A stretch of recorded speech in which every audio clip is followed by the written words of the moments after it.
Victoria, good to see you. We are diving into the headlines today, what the big, beautiful bill means for your retirement. As you know, Washington recently passed what President Trump is calling the big, beautiful bill, which could reshape retirement planning for millions of Americans. Let's start Mhm. big picture here. What do we need to know?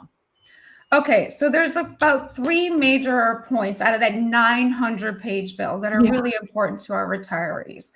First of all, the tax cuts that were established in 2017 were set to sunset December 31, 2025. Right. Those tax rates have been extended, and we expect them to be around for another 8 years or so. Secondly, standard deductions went up, and that included for 2025. Individuals, your standard deduction went from 15,000 to 15,750. For married individuals, it went from 30,000 to 31,500. What does that mean? For the first $31,500 that comes into a married household, you pay no tax. Yeah. The third key point is that there's now the senior bonus deduction that some folks will qualify for.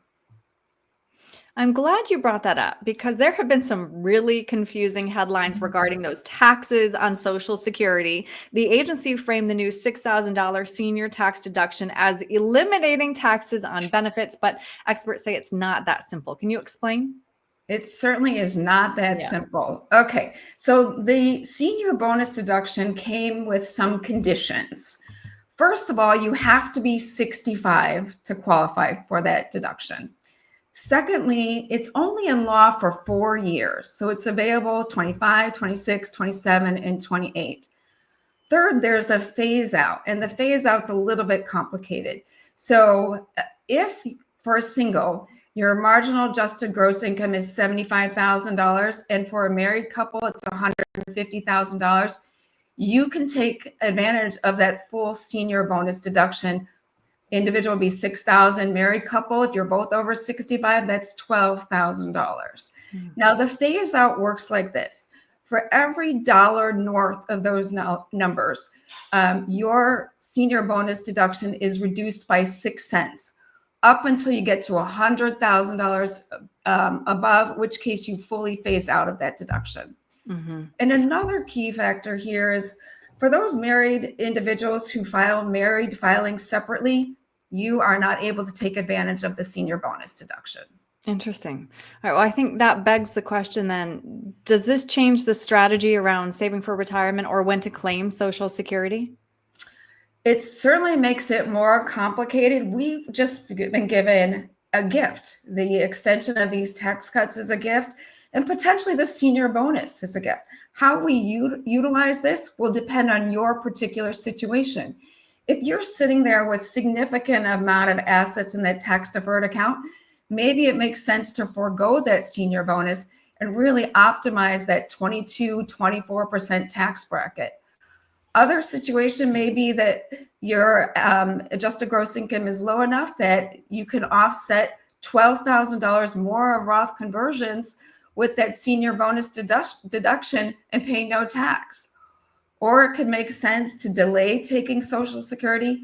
This is where working with a tax-efficient retirement planner who can map out these scenarios so that you can make an informed decision is really critical.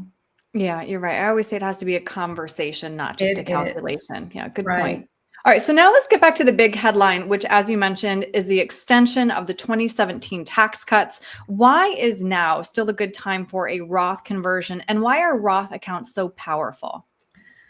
Well, despite this big, beautiful bill being in place in perpetuity, at the same time, Congressional Budget Office is coming up and saying, listen, we are on a train of significant debt projected at $52 trillion. Yeah. So given that reality, it makes all the sense in the world to start removing some of that tax rate risk from your portfolios and really take advantage of these historically low tax rates. These are the lowest tax rates we've seen in a very long time, and we just got handed a gift of more time to take advantage of it. Mm-hmm. So I encourage folks to do that. If we take money and we do those Roth conversions, then your assets are removed from that taxation risk and can grow tax-free. Really good point. Yeah, they say, these are permanent, but they're really permanent until they're not. As you mentioned, debt is ballooning. We can only assume tax rates are going to go higher. So, Victoria, if Right. somebody wants to take advantage of this narrow window that we are in right now for some strategic tax planning, what's the best way to get a hold of you? I would email us at info@vitalityinvestments.org. Great. Victoria, thank you.